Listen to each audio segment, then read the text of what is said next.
Hello everybody, this is Seth Juarez from DevExpress, and today we're going to take a gentle introduction to XAF. My name is Seth Juarez. Again, I'm the Analytics Program Manager, and I sat down with some of the developers in our development offices and had a really good time learning XAF. It turns out it's not as hard as I thought if you really think about it in a certain way.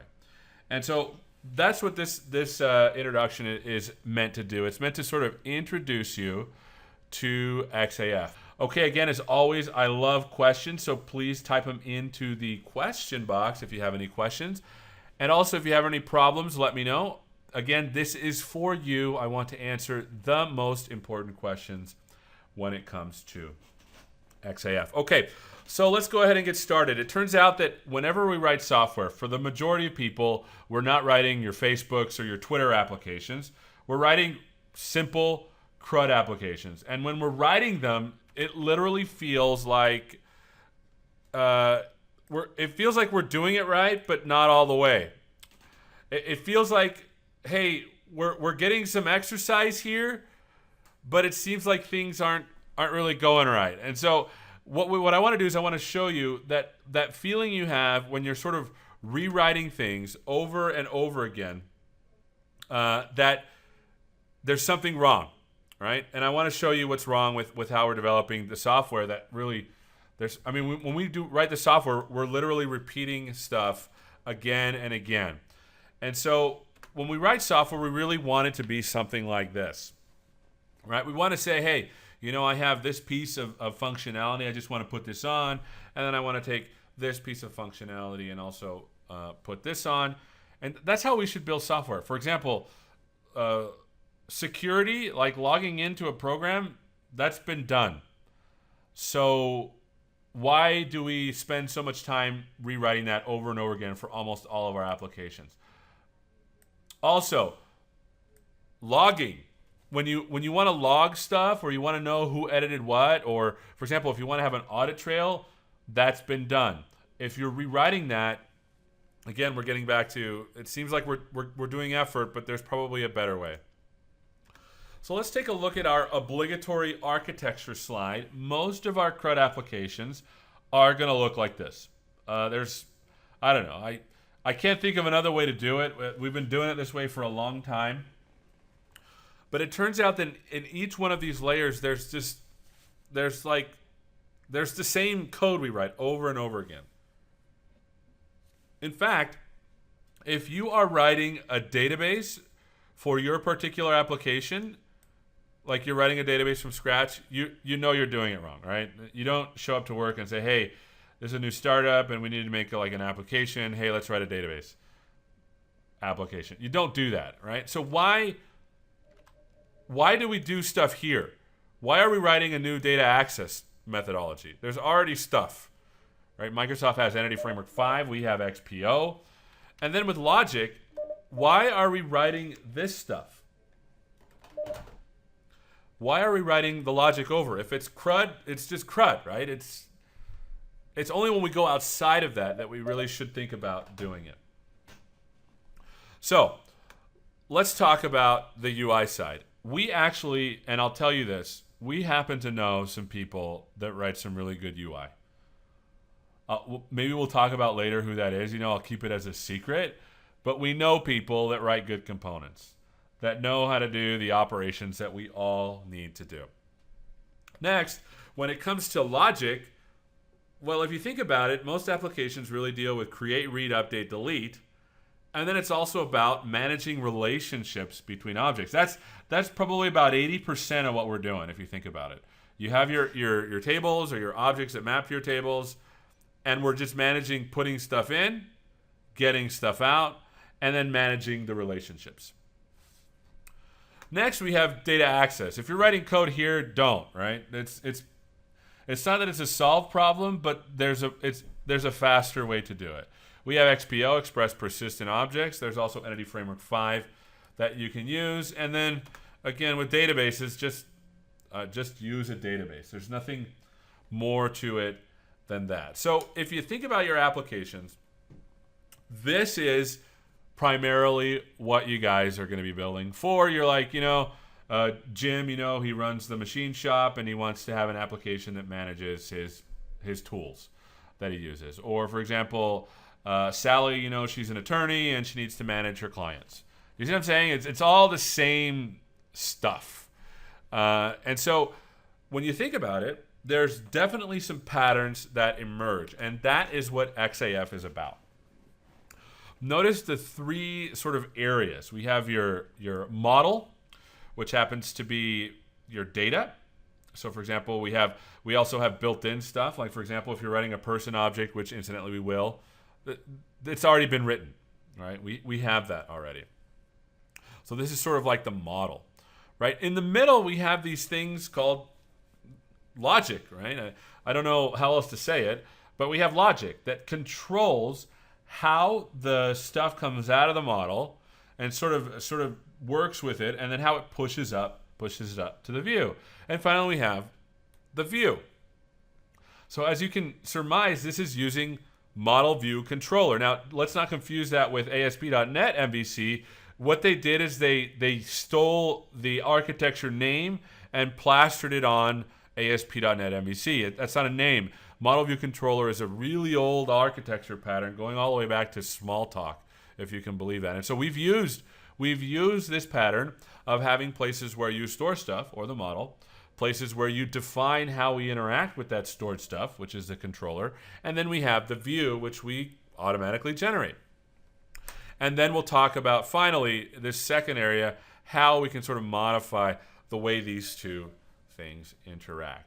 So that's what we're going to be going over, so that you're not doing,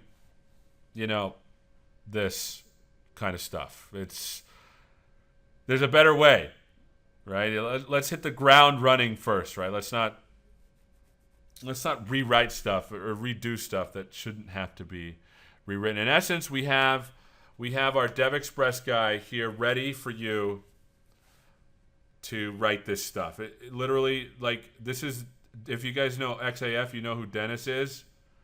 This is Dennis's action figure. I've asked him to grow a mustache for this particular reason, so that now, just think of us like this. Let's take care of the 80% of the stuff that you're already going to do anyways. And so here's how we're going to go through it. We're going to go through it exactly the way I described. We're going to look at business classes. Then we're going to get into the application model, number 2, just so you can see, because we already have controllers that are sort of baked in for regular CRUD operations and relationships. Then we'll talk about how to make your own controllers. Then we'll look at modules, and then we'll briefly talk about deployment, briefly. Now, obviously, this is a gentle introduction, and so I'll sort of light the way forward and show you here's how you should think about it, and once you do, things will go a lot smoother.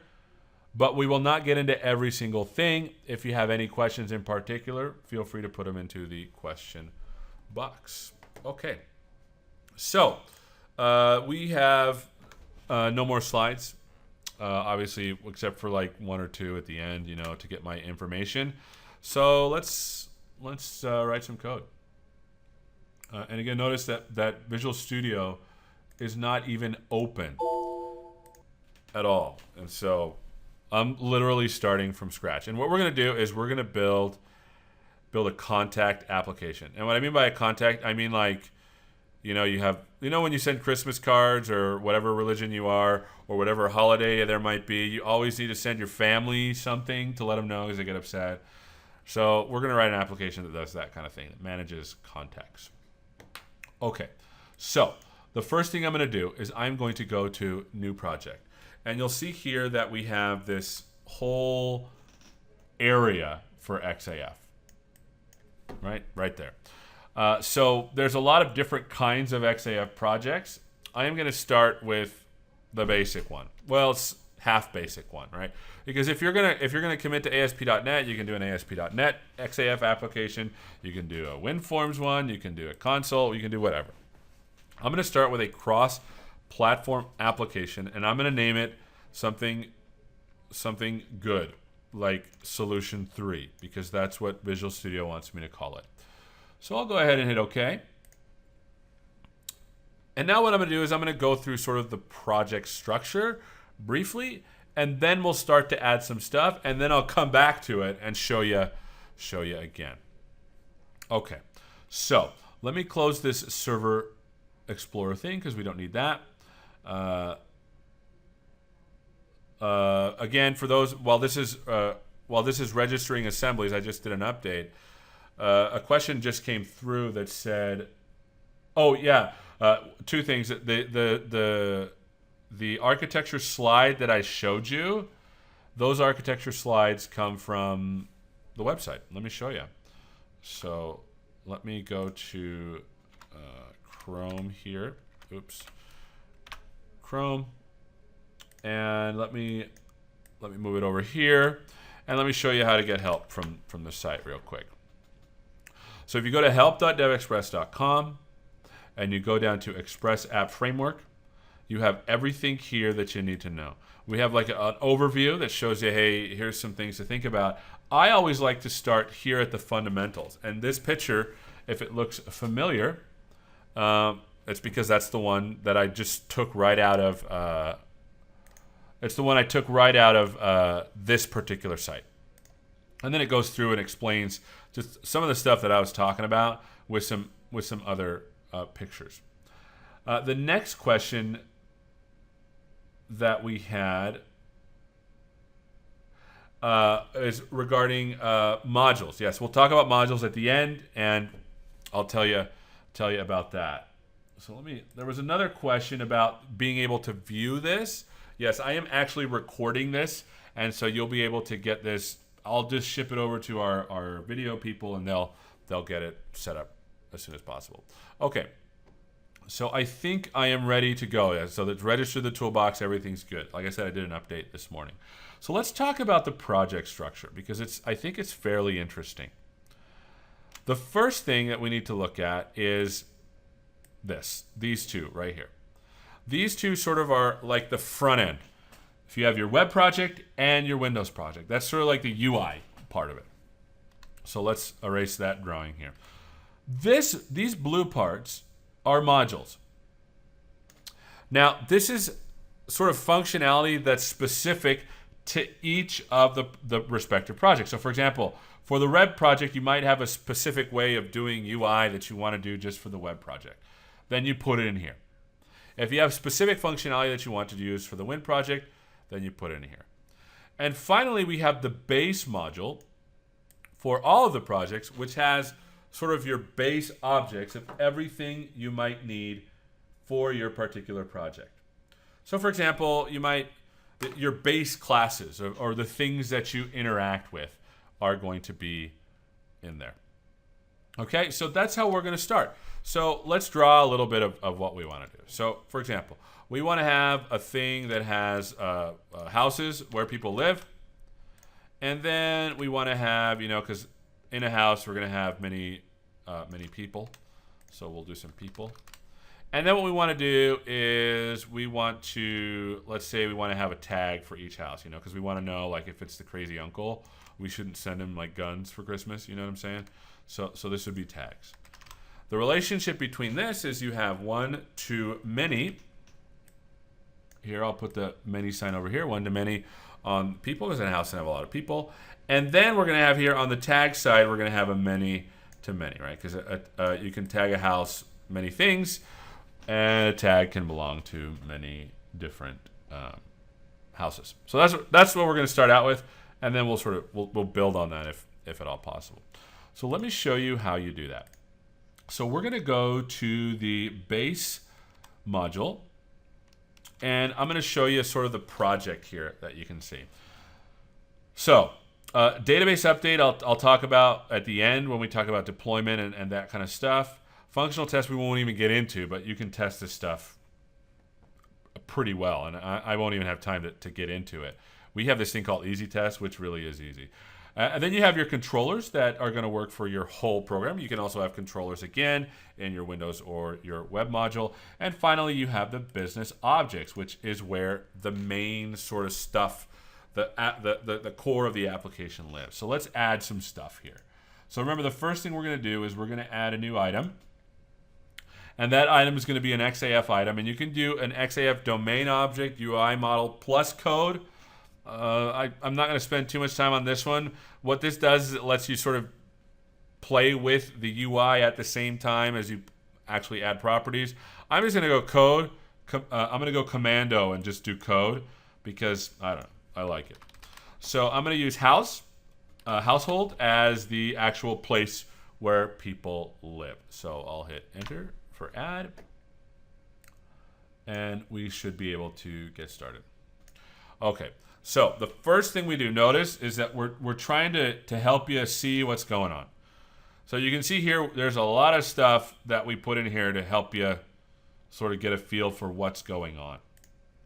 Also, it's important to note there's really two objects you can inherit from. And the way this works, again, we use inheritance a lot. And so that's why when some people have problems with this, because they don't know what to inherit from, I'll tell you a little bit about what to inherit from when you're creating sort of your business object. So base object is an implementation of an XP object. And notice that the key representation here for your identifier is just a GUID.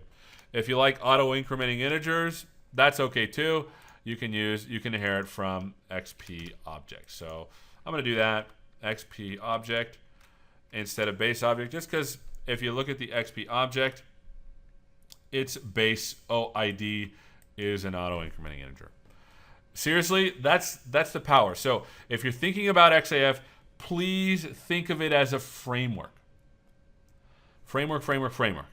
And you can do whatever you want, right? But if there's stuff that's already like solved, just remember that we've solved it, right? And you should inherit from it or use it, either way. So I'm going to start out with a household object. It's going to have an XP object. It's going to inherit from XP object, and it's going to have a couple of things that we want sort of in there. So let me take out these lines here so that it doesn't encumber us a little bit. And what I'm going to do is I'm going to go ahead and start adding some properties. So the first thing to recognize is that CodeRush has sort of these templates built in to make these things. So I'm going to say XP for express persistent thing, but we want an express persistent string, so XPS, and we're going to have a name, right? So for the, oops, I pressed the wrong thing.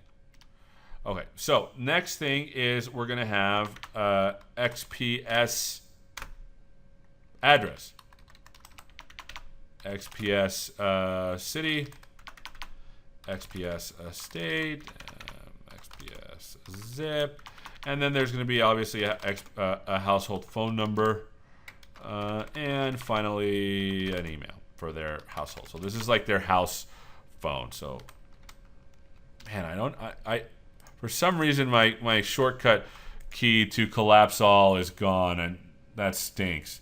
So let's see, what's the shortcut code to collapse all? I always forget, because then I'll have to do this, and that stinks. So maybe someone will figure it out.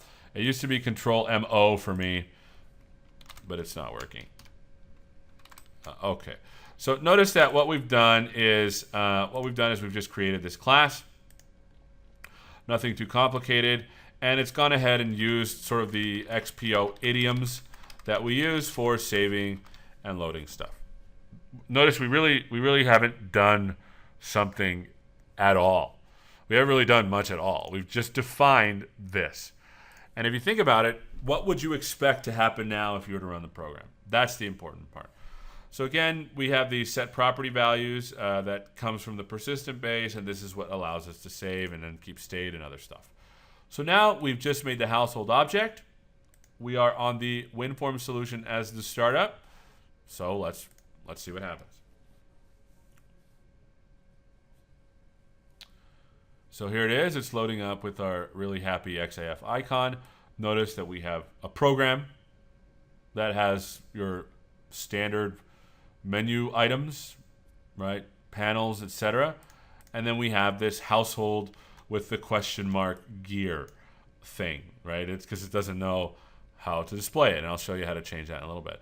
Notice that, again, it's a program. We've just defined a business object. And if you think about it, what's the logical thing you're going to do? Well, you're going to want to add one. So let's add one. When you add one, there's UI.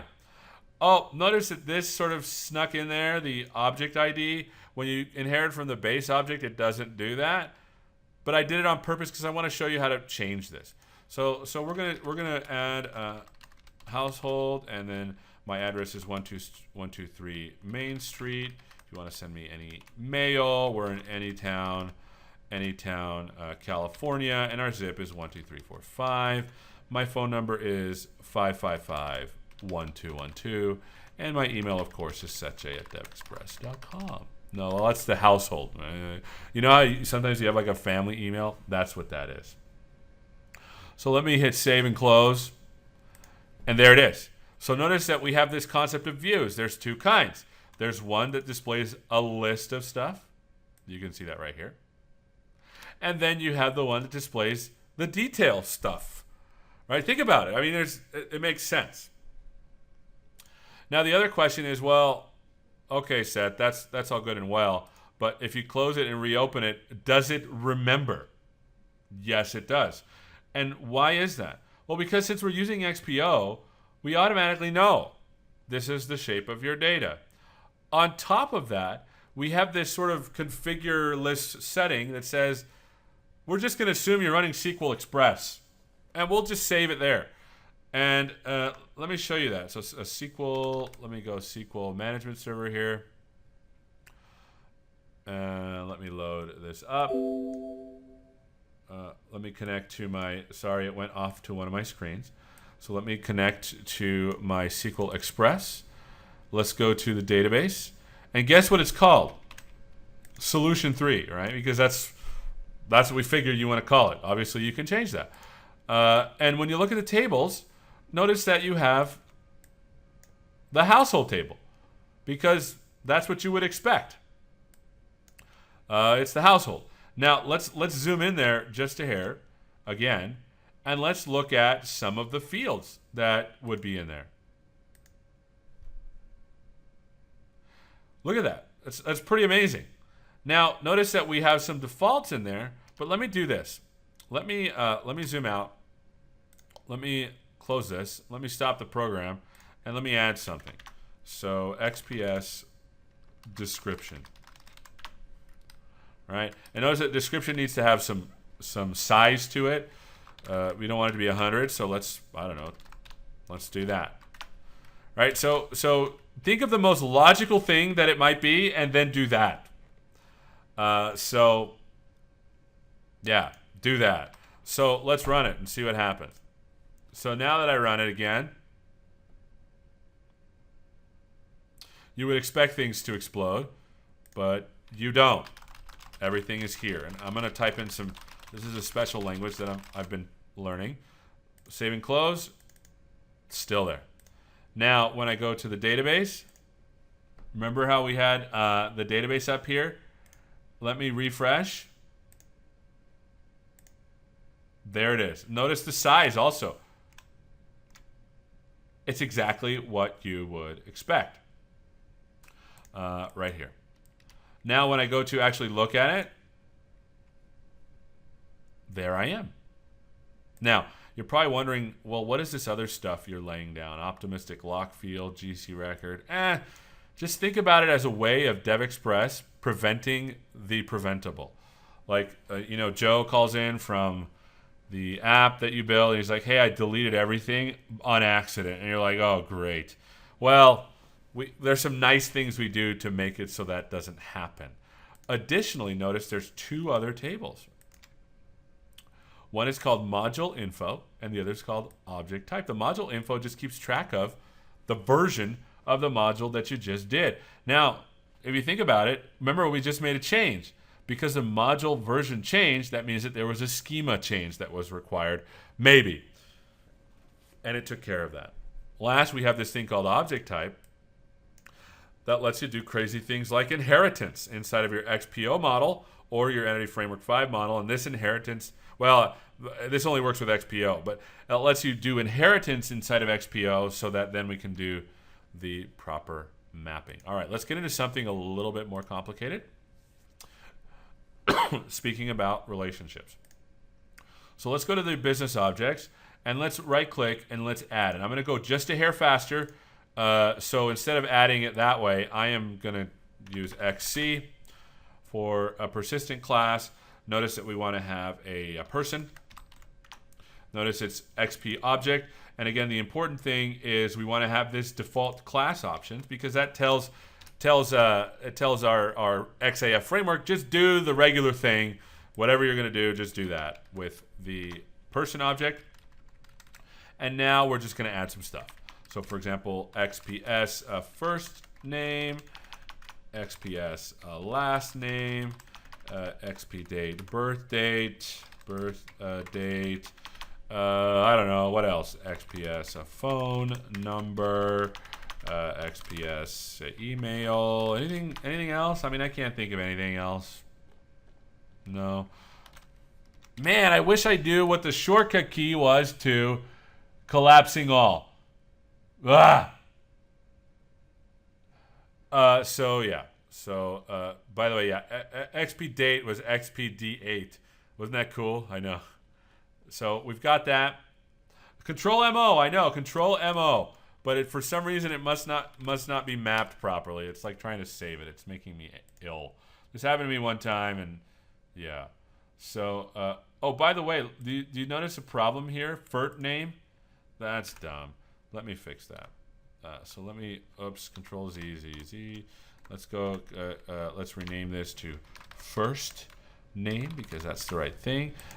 Make sure we change that there, and then we'll change this to rename first name. Yeah, that's embarrassing, guys. But okay, so first name.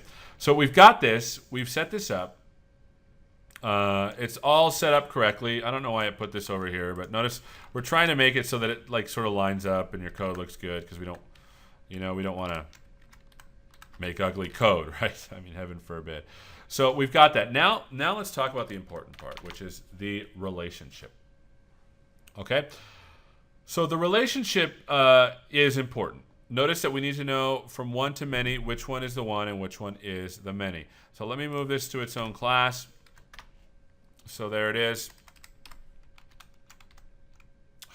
I wish it worked. Ugh. So what I'm going to do now is I'm going to create a relationship.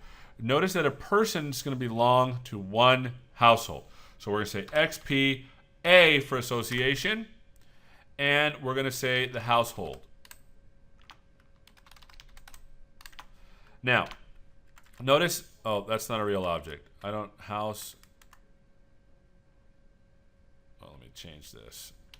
Hold on. I made a mistake. So I'm gonna delete this to just show you how to delete stuff.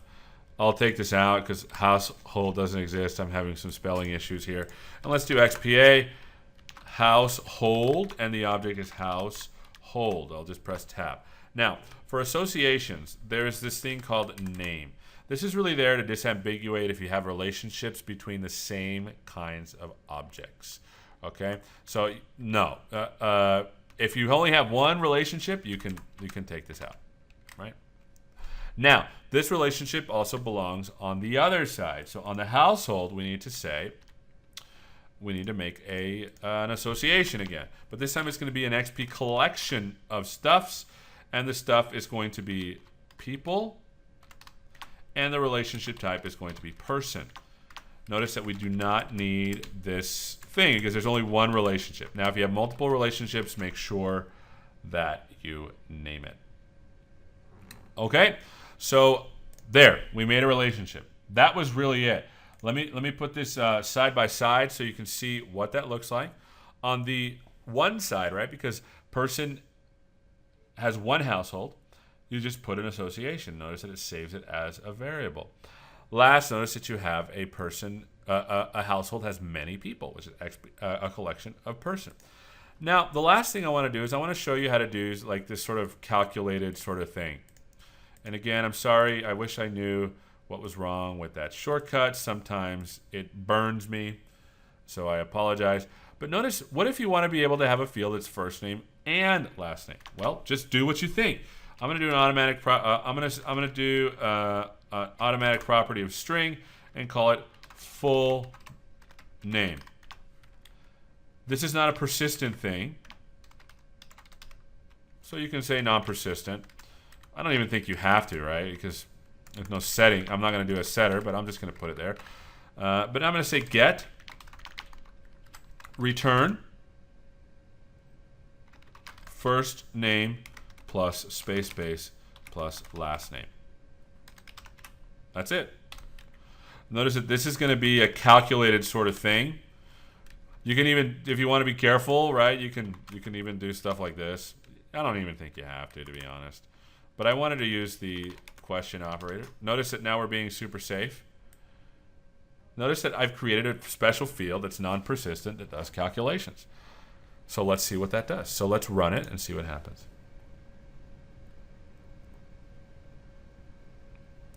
Okay, notice that now we have a person and a household. If I go to the Juarez household, notice again,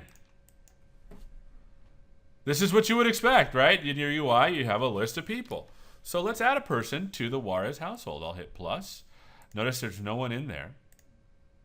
So what I'll have to do is I'll have to add a new one.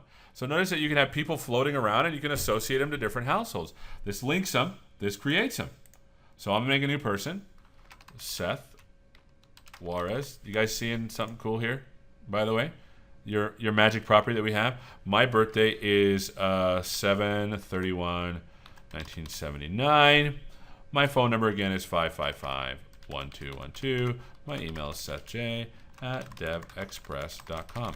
Again, when we loaded this form, did you see one of the many conveniences that we did? Because we added it from the household view, we automatically set it, right? This is just natural, right? This is what you would expect to see. So let me hit save and close. And now Seth Juarez is there. When I close this, notice when I go to person, there I am. When I go to household and open it up, you'll see that Seth is there, Seth Juarez. Notice that I can move stuff over and look at it. Okay, so the last thing we're going to add are tags, and this is going to go by really fast. Because, because you've already seen how this works. So I'm going to make a class called tag.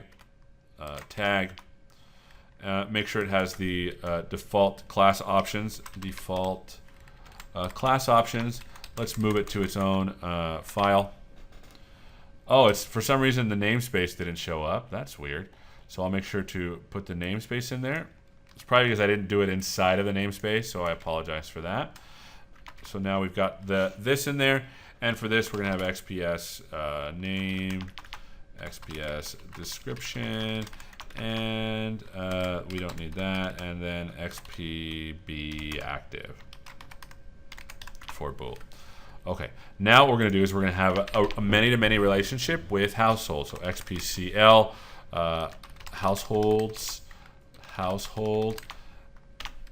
Again, we don't need this, so quick tip, shift delete will take all that out. You don't even have to do anything. Again, since it's a many-to-many relationship, we go to household, and we're going to have an XPCL of tags, right? And we're going to say tag here, and then I'm going to shift delete this so that it's out of there. Okay, so notice that I made tags and I did a many-to-many relationship. Let's go side by side again so you can see it. Notice that the association here has a collection of tags. This has a collection of households. We will cross-table that puppy for you. So let's run it. Okay, so let's add a tag. This is the crazy family, crazy people. This is reserved for the special crazies. And let's hit save. What? Notice down here that we have the relationships maker. Notice that here we only have a link instead of a new. Right? It's very important. So now the crazy household obviously is going to be mine. So I hit OK and hit save.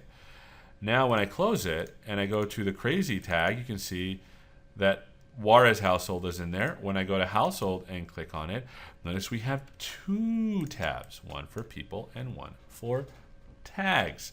So we'll go there and you'll see that we have the crazy tag set up there. Okay, there you go. notice that we were able to define the business objects quickly and easily. And if you're unsure what to do in any particular spot, notice that we have a README in every one because we want you to know what to do. So now that we've built this, that still didn't work. We have our objects. In fact, you can see them right here. Over here to the right. They're just regular, plain old objects that are bound to XP objects and XP collections. Okay. So, a couple of questions that have come through. I'm going to go to the ones that are just related to what we just talked about. So, okay, so we'll get into reportings in a little bit.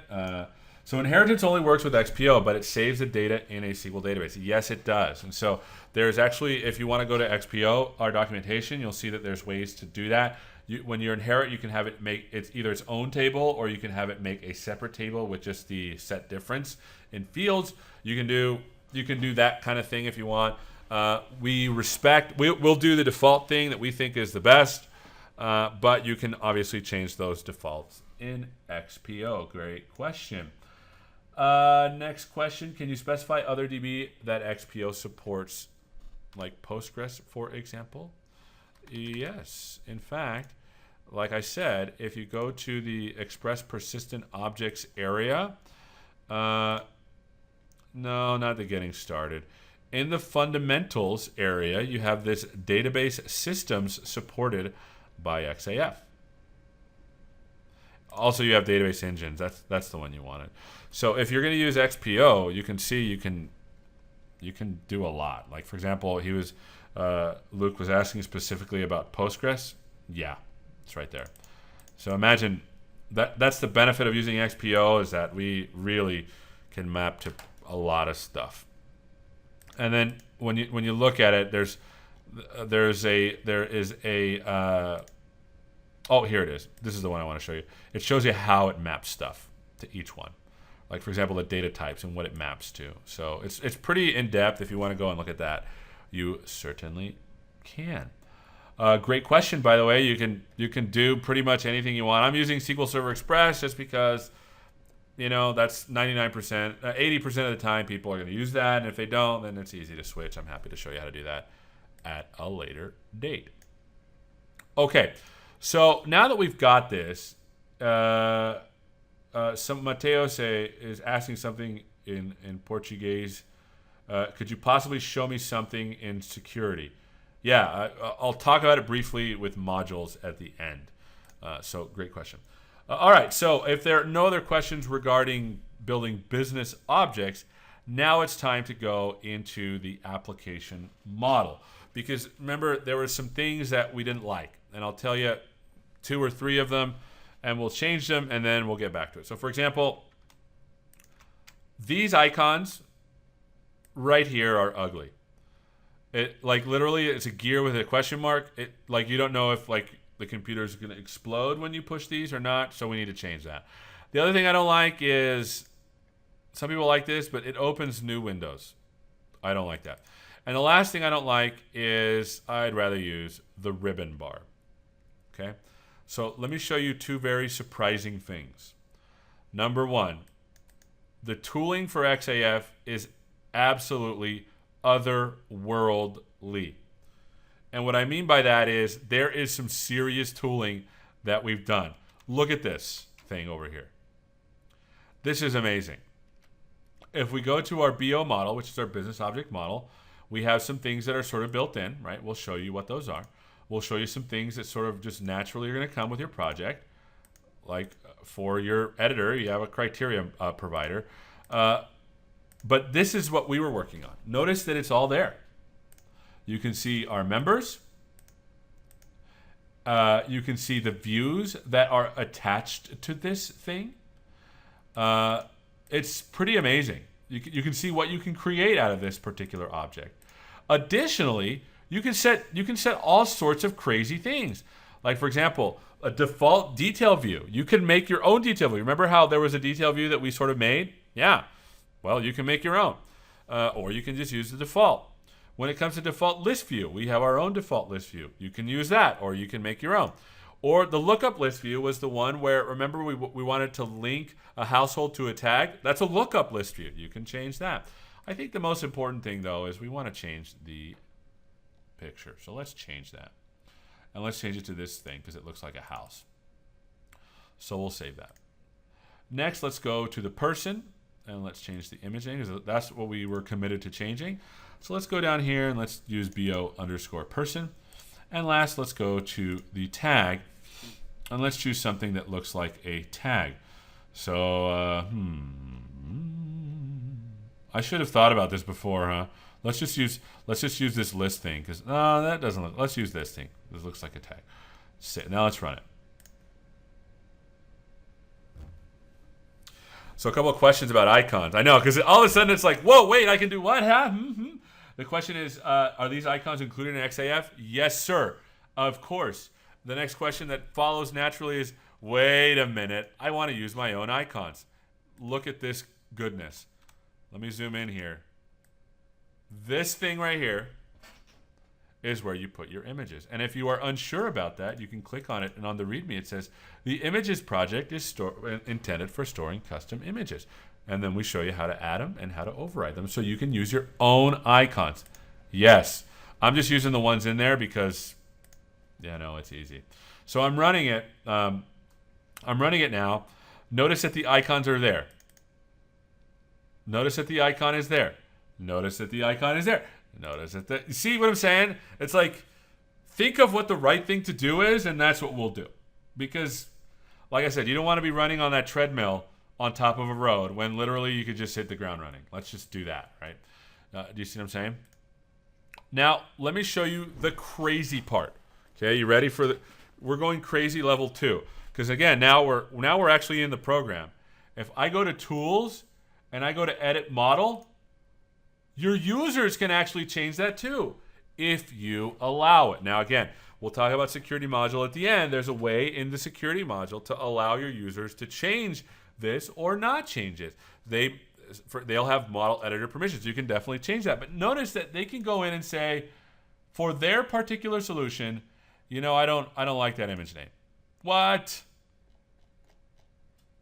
Change it to this. All right?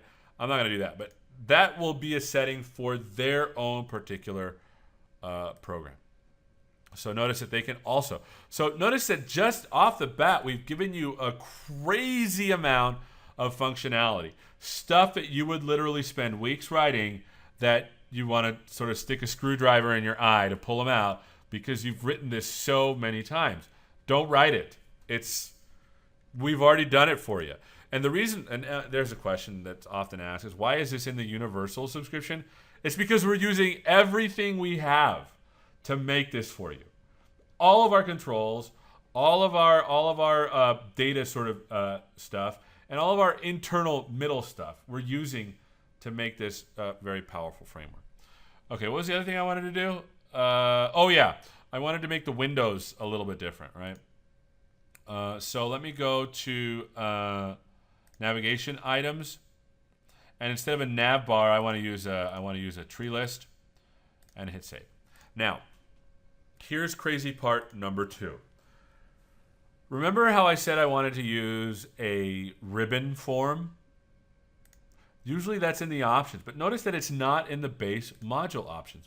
And the question is, well, why is that? Well, remember how we're going to come back and revisit each of the modules? Well, notice that there's certain things that are only available inside of modules where it makes sense. So if I go to the module solution win, right, and I go to the middle module, notice that I can set different things inside of the options, right? If I want to set the skin or the UI type. So you'll notice that is going to be obviously there, but for sure it's going to be in this, the model for the UI. So notice that now we have this sort of cascading sort of model thing where they're applied successively. It's seriously, this is like when I started to understand this, I was beyond impressed with what was going on. So let's change this from multiple window to tabbed MDI. Let's change the form style to ribbon. Let's run it now. So there's a question as this is running from Jim that's saying, hey, do you have some very complex UIs? I'll show you that in a second. Notice that this, I don't know why this showed up like that. I'm going to close it, and I forgot to change the skin to something that I like better. For example, I like 7 Classic is my favorite. So you can also do dark if you want. I don't know. The cool thing about it is, like, when you go to tools and edit model, you can go here to options and you can be like, hey, I'm like, you know how there's those people that are like, hey, I'm all about the dark. I'm all about the dark theme. Yeah, they can have the dark theme. Boom. It's a little too jarring for me. I don't like it. So, but again, notice your users can change it, which I think is the coolest part, right? So let me go down to 7 Classic and change it back to that. I close, and we're back to normal. Okay. So before we get into more complicated stuff, let me go through some questions. We talked about how to use your own icon. James just wanted me to talk about module precedence. I'm not going to get into that because, again, this is gentle. I don't want to scare people too much. Because, again, imagine, like, this is the track. And you can, when you go on the track, it's easy. But if you want to go off the track, we want you to literally get into roll your sleeves up and code. So we'll actually do that. The last thing I wanted to do is I forgot to tell you about, remember how we had this OID showing up and we didn't want to do it? It's kind of ugly. Notice that your users can do that themselves. Do you see that magicness? It's pretty amazing, right? Customize layout. You can literally take stuff off yourself if you want or not. You can move stuff around. Again, this is your users, not you. But for us, we want to go in, we want to change some stuff. Remember, you can go through the BO model and you can go to the links and you can look at the views that way. So that would be the household detail view. Or we can go to views themselves and we list all of them. So we'll go to our business object views and we'll go to the household detail view. And I'll go to the layout. And you see that over here to the right? You can customize the layout there. So I'm just going to take this out. And I'm going to put the OID in the hidden object space. Again, you can reset it, change it, whatever. There's a little space here that I don't want. I'll take it out. So I'll save that. Let's go to, remember, I think the person detail view had that too. So let's go there. Let's go to the layout. Yeah, we don't want the OID. So let's take that out. Boom. So there's the hidden items. We did that. That looks better. Finally, let's go to the tag, because did we inherit from XP object there? Yeah, we don't want this. So we'll customize the layout. We'll take this out. Boom. We can ungroup this. Notice that this can probably be like this with some success. So I've moved it around and saved it. Okay. Now we'll run it. We'll take a gander here at what's going on. Notice that things are a little bit nicer to look at. We have our household here. I can add a new household. It adds the tab. So we're going to do the Mahul Harry family. Family. He lives, obviously, his address is 123 Main Street. I mean, so you can see what's going on. Notice that there's really no checking. There's ways you can do checking through modules. But, yeah. So we've really got a pretty cool program here that we've built. Literally, like, if you were to do this on your own without me, all the blatherskite that I was doing, you'd be done in like 10 minutes. So when we're talking about prototyping, this is seriously one of the most powerful things that you can have when you're prototyping. Okay. Good. So this is the application model that we talked about. Notice that the application model, if we go back to the slides, so you remember the slide here. Let me bring this slide up here. You remember this slide. Remember that we talked about business classes here. And then we talked about the application model, which is over here. Notice that the application model kind of crosses the boundary between functionality and UI. We only use the UI portion of it, but there's actually ways to do controller stuff in there, which is pretty cool. Okay, now let me show you the magical next part. Notice I really haven't done anything anywhere else. So now I'm just going to go to the web project. I'm going to load up the solution, run it, set a startup. Do you see just the amazingness of what I just did? This is seriously amazing to me, that because the difference between running a web and a Windows application is very severe when we're talking about the UI portion of it. Everything we've just done saved, right? Except for this part, right? And you're probably wondering why that didn't happen. It's because I didn't make those changes, I don't think. Yeah, I didn't make those changes inside of the base. That was dumb. Well, shoot, this is supposed to be like the great aha moment. So let me reset the difference and put them back to the way they were before. And let's go to this guy right here. And let's go to the view items and let's change it over here. So the cool thing is that I think we've recognized that this is pretty powerful. Not only that, but I've done something where it looks like I made a mistake, but I didn't. It did exactly what it was supposed to do. Notice those UI changes were only done on the WinForms one. And that's what it was supposed to do. So it did it. So let's take that out. Let's ungroup this. Let's save it. And let's run it again in Google Chrome.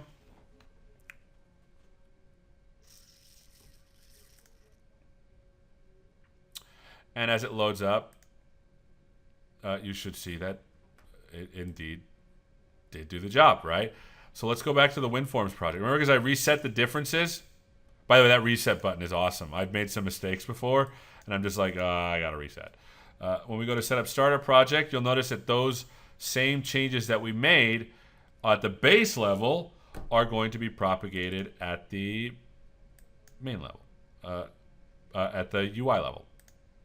Okay, so we've done some things there. Now it's time to get into some crazy stuff.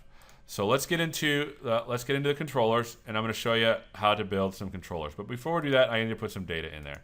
So let's make a new tag, normal. That should automatically be active when we create a new one, don't you think? Yeah, I think so. So let's go to the business objects, and let's go to override after construction. Active equals true. I mean, you see, like, just the normal things that you would think to do in code, it just works, right? So after we build a new one, just set active equal to true. So now let me add another tag here. By the way, this should be active. We missed that, so we'll hit save and close. Now I'll hit a new one, and we'll say normal, and we'll do semi-normal. By the way, you notice the active tag is happy and ready to go. So we'll save that, save and close. Then on the household, we need to make sure that obviously Mahul is going to be linked. Oh no, not to the link, to the tag, sorry. Mahul is going to be linked to semi-normal because he's kind of normal.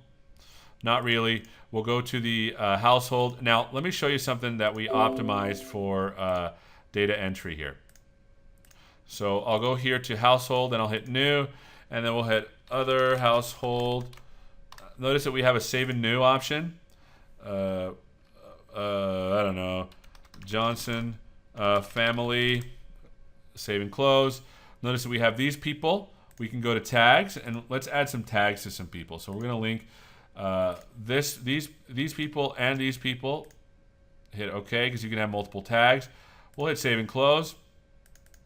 Crazy for sure, I'm in that, but we want to make sure the other household is in that. So we've got that.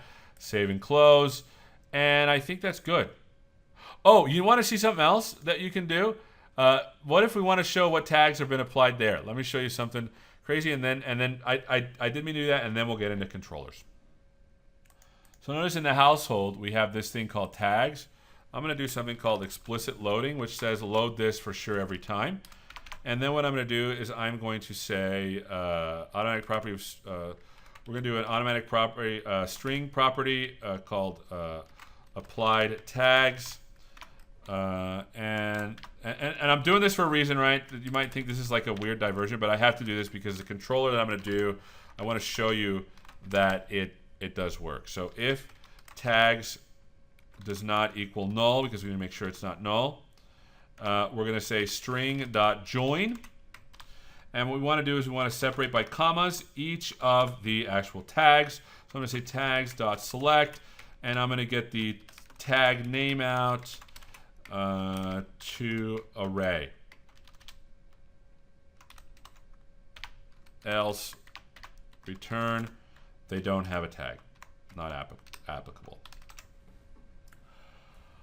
Okay. Yeah. That should work. Oh, sorry. Return. Okay, I'm getting a lot of questions regarding talk about this stuff or that stuff. Again, this is supposed to be simple. I will briefly talk about some other things at the end. So now when I hit F5 and run this,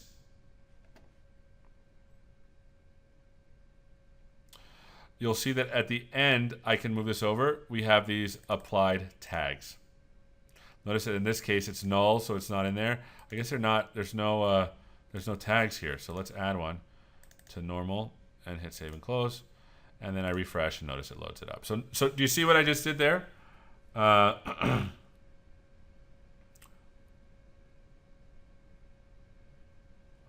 Okay, so you notice that one question that is coming in about model precedence. Yeah, so there is a model precedence that happens. So the stuff at the bottom is going to get applied, then the stuff at the top level, and then at the top level. So be aware of that also. Okay, and then we'll go through some other questions at the end. Okay, so let's get into tags. I feel like I'm running out of time here. Yo, man, I am out of time. Let's do some controllers. And I'm going to talk briefly about two kinds of controllers, but only implement one. First, there's a thing called a frame controller, and there's a thing called a window controller. A frame controller, think of it as being tied to an actual entity or business object. A window controller, think of it as tied to the actual window. And that's important. So let's add a new controller. So what I want to do is just before I do this, there's some functionality that I'd like to have where I'd like to just select people and tag them from the list view. That's what I want to do. That way I don't have to go in there and then do the linking of the tags. That to me is a little onerous. So that's what I want to do. I am going to create a special way to tag everything at once. So let me right click and let me add a new item. Let's go to XAF, and I'm going to use a view controller. Remember, there's two types. There's an XAF view controller and a window controller. I'm going to use a view controller because this controller is tied to the household, sort of, not tied to it, but it's going to interact with it. And so that's why I am doing it that way. So be aware of that there's a difference between a window controller and a view controller. So let me hit the view controller. I'm going to call it the tag controller. Right, let me see. Let me make sure I have my notes up here. I don't want to get this. We're kind of running out of time, and I don't want to get this wrong. Okay, so what I'm going to do is I am going to, first of all, again, we have a lot of code in here. We have a lot of help in here for you, but I'm just going to take it out. So this we don't need, this we don't need, we don't need this, we don't need this, we don't need this. Let's talk about each of the things. So notice that this is when there's a number of things that you can set in there, but really there's only two that I'm interested in, and that's when we've activated the actual controller, and I don't need this either. Okay, so now that I've done that, let me rebuild and talk about this particular controller. What we want to do is we want to get the list of all available tags, and then we want to use that list of tags in a specific way. So what I'm going to do is I'm going to go to I'm going to just write some code. So the first thing we need to know is that when we're working with objects inside of XAF, there's this thing called the object space. So I'm going to show you how to instantiate it. So application dot create object space. Create object space. So now we're able to work with objects in there. Now what I'm going to do is I'm going to get some tags. Incidentally, let me refresh this here. Oh, sorry.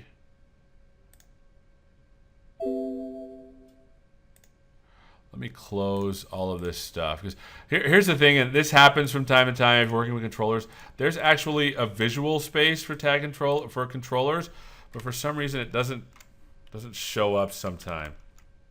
Oops, I didn't want to do that. So I click on this. I click on this. No. There's like a design view, but for some reason I can never view code. Here, let me close this. Let me close this. Come on. Is there something I'm missing? For some reason, the UI doesn't come up sometimes, and I'll have to ask Dennis about it. I have to have our people look at it. But I don't know why it doesn't come up sometimes. But here's what it should be doing. Come on. Here, I'm going to close the project and open it again. For some reason, it just doesn't recognize that it's a controller. Again, we're building a controller. Let me go to solution 3. Yeah, for some reason it doesn't. There we go. You see how that changed? It's a component. For some reason it didn't recognize it as a component. I don't know why. So again, we're going to get a list of all the tags, and then I'll show you what we'll do with it in a second. So var tags equals object space dot get objects, and we want tag objects. We want tag objects, and then I'll pass in a criteria in a second. We'll make sure we're using the right namespace, and we want new. We're going to pass in a criteria which just says active equals true. Okay, so now we have a list of tags. What do we do with them? Let me show you. So there's a couple of different kinds of actions that you can use with this, and this is kind of cool, right? There's a simple action where you like push a button. There's a pop-up window action where you can show a window. There's a parameterized action where you type something, and there's a single choice action. I'm going to do that, and I am going to call this the set tag action. There's a number of things you can set with it. The action meaning you can set as accept. The caption is set tag. Category, this is where it shows up. We'll just have it show up in the edit section, right? The next thing is, notice if there's empty items, it won't show up. So one thing that I did is when I did this the first time, it never showed up. I was like, why isn't it there? It's because there was no items to show. So if there's empty items, it doesn't even show it. The ID is going to be set tag action. Now, this is the other thing. We're going to say that the item is an operation. We can put an image in there or just use whatever action image we want. Now, this is the stuff that's important. This is where does this action actually belong. Okay, so I'm going to go to target object type, and the object type that I want this to map to is to household, because that's when we want to show it. So let me scroll down to household, and we want to show it when it's the root, not when it's nested, and we want to show it only when it's the list view. That's it. Let's go to execute. Now, we get this single choice event args, and notice that in it, it's going to give us the current object. It's going to give us a number of things. One, it's going to give us the selected objects, right? So var selected. These are the households that have been selected. And then it's going to give us which item we selected. selected choice action item, and this is going to be the actual data that we passed in. So we got to put that in. So let's do that. So what we're going to do is we're going to get the set tag action, and then we're going to go to the actual items that are in there, and we're going to clear it.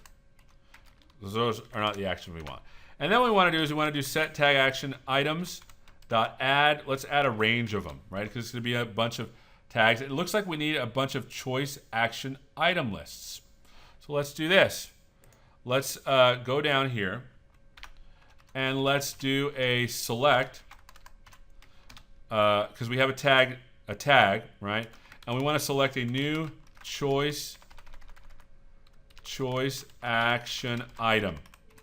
Now this is going to take a name, a caption, which is going to be t.name, and then it's going to take the data, right? That's the data that we want. So we got that, and then I'm going to say .toArray. So now notice that this changed a little bit because this is a array of choice action items. So I'll just say tags, and then we're done. So let's run this to show you what it does. So when we activate this particular controller, notice that it's only for households when it's in the list view. There it is. Do you see that? You're probably wondering why it's in the edit section. Well, because that's where I put it. Now, notice that the tag, we should have a picture for it, right? So let's go to the tag controller for this particular action, and let's go to the image name. And what was the image name that we set for the tag? I don't remember. So let's go to this guy and let's see what the image name was. So we'll go up to the BO model solution here. We'll go to the tag. Notice it's BO contact. So that's what we'll use for it over here. And now we have the actual image. Okay, so you saw what it did. Now I'm going to get into the code of actually setting the items. And because we're kind of running short on time, I am going to paste it and show you how to do it.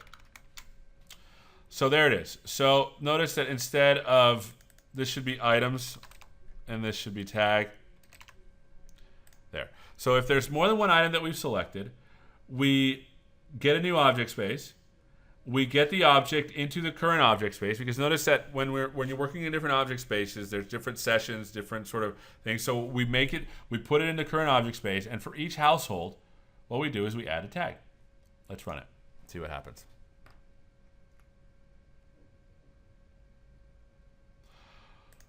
Okay, so notice that the Johnson family and the other household, let's set the tag to semi-normal.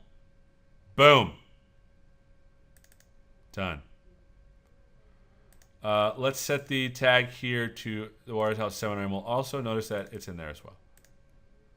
When we go to this guy, notice that the tags are also in there as well. Okay, so that was just a quick sort of look at controllers. Because if you want to modify that. Okay. Finally. Okay, now I want to get into modules, and I'm just going to go real quick and show you how that works, because there's certain functionality that you always want to have. So for example, if I go to the module.cs, say we wanted to add a specific functionality to all of these items, you know, anything that inherits from that, we can do that. So if you go to the toolbox, notice that we have a number of modules that you can set up. And a module is just sort of a contained set functionality that will allow you to just sort of say, here, I need to do audit trail. So here, I need to do audit trail. Okay, done. Now when I run it, you're probably wondering, well, it doesn't look like anything's happening, but hold on. Let me add a new household. Hit save. Now let's add some tags to this guy, semi-normal, and we're going to add a new person to this, and their birth date is they were born today. Save and close, save and close. And again with it looks like I set the tag accidentally. So notice that we really just made a couple of changes, but now let me show you something here. Let me go to the database, because remember we talked about modules doing just functionality. Now when I refresh, there is this thing called the audit data item persistent. notice what it did. You see that? It did a bunch of persisted sort of items. Let me show you. Let me show you something even cooler, right? Because say you want to see everything that's been audited and who audited it and why.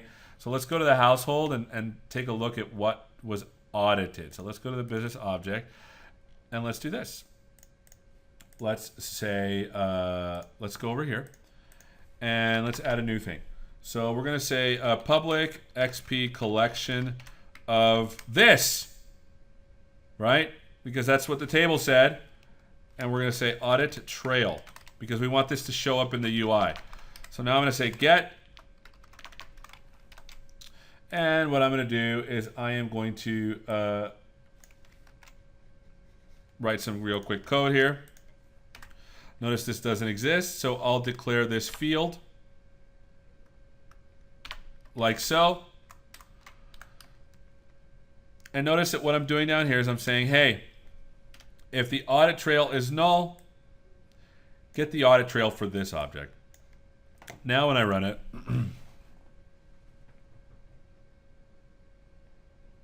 again, a module is just sort of this distinct, encapsulated way of managing other criteria. So notice that for the Juarez household, there wasn't any auditing in there. Which was the one I just added? Was it this one?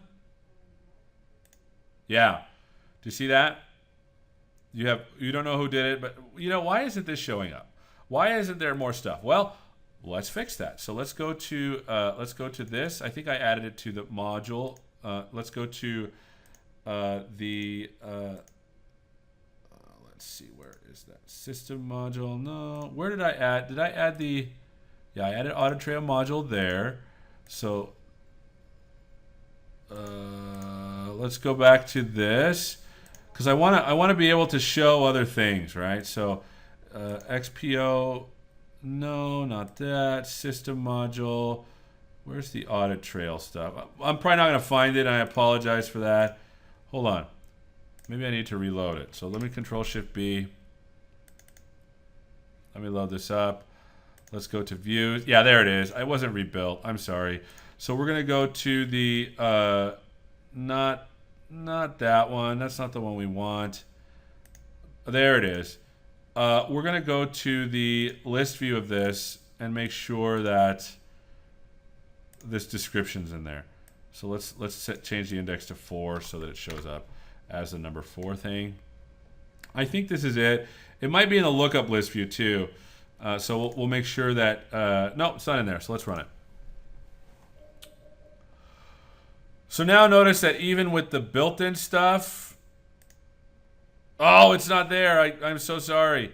I don't know. I might be picking the wrong view. So audit data item persistent, lookup list view, detail view. No, where is it? Well, I'm not going to find it, but there is a way to look at the audited object and show extra columns just so you can see it. But I'm not finding it, so sorry. But there's a way to go in there and make it so that you can see additional items. I'm just not finding where it is. It's in there somewhere, trust me. Oh, sorry, there it is. Household audit trail list view. There it is. I knew I would find it. Number 4. So we want to see 0, 1, 2, 3, and 4. We can even add this as the 5th item and this as the 6th item. 6. F5. Okay, so now notice we're using a module. We're modifying the way it actually looks for us. So now notice that there you go. You can see everything that was changed. So I'll move this over here to description. I'll set this a little bit bigger here so we can see it. This is the audit trail. Now, finally, to round out what we're talking about, there are a number of different modules that you can have. There are some that are specific to each type of application. So for example, there is a chart WinForms module if you want to see it. There's tons of modules. There's a KPI module to key performance indicator. And last but not least, there is a way to do security. And we kind of ran out of time. There's a really neat way to do security. There's a number of different options that you have available so that you can manage security in your app, or you can literally use Active Directory if you choose. Okay, I have gone over by a little bit, so I apologize. What I want to do now is I want to bring up my final slide so that you can have information, so you can see, hold on, here it is. So you can get, if you want to get a hold of me, you can. This is my information. Okay, let's go through some questions, unless they were answered all. Okay, looks like there's a lot of questions that have been answered already. Yeah, you guys, seriously, we've got the best guys here on the webinar answering stuff. Let me go through and answer some of them. For looks like they've been answered for everybody, which is good. Okay, so again, please remember, XAF is a framework. I actually went through and made changes to the default behavior, right? That's what we expect. But with the understanding that there is default behavior that is expected. I didn't even show you this, but I think I have to, right? Do you guys remember where I built the controller? You do, in the base object, right? Let me go to the web project. Set as startup project. Hold on. Set as startup project, and let me run the web project. Here we go. It's loading. Oh no! Unable to create blah because the audit trail property is just set to not set. Invoke locate the audit trail module and set. See, like even the error messages are super easy to do. So go. Let's do that. Let's fix it. Let's go to this thingy. Let's go to the. Is this where I'm supposed to go, Dennis? I'm trying to. Let's go to the audit trail. No, base impl. And let's see this. Hold on. No, I think I know where we're supposed to go. We're supposed to go to this thing.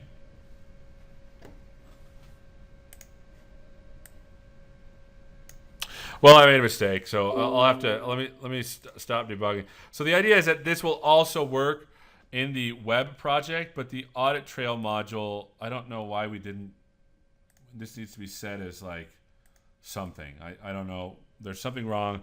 I don't know what it is, but I'll fix it and tell you about it like in my write-up afterwards. But it should work. Notice that this was inherited from system module.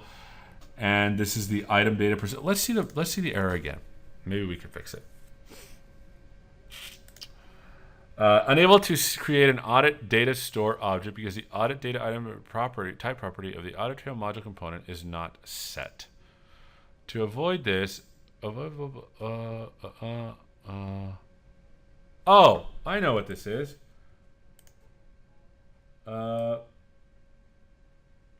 Well, maybe I don't. But there's a way to fix this. Oh, wait, it just worked. I think I just needed to reload the thing. How embarrassing, right? Because the module sort of, yeah, sorry about that. It just fixed itself. That beautiful. What happened was I didn't compile the top level module, and so it didn't take the changes. And so now they're there. So for example, I can set the tag to crazy on these people. We've set all these tags to everything already. So yeah, so there you go. So it works on the web project too. Okay, with that said, I appreciate you coming. Please remember that XAF is a powerful thing. Please use it, and please ask if you have any questions at all. We are anxious to get you going as fast as possible. Again, we thank you for watching, and we thank you for choosing DevExpress. Thanks.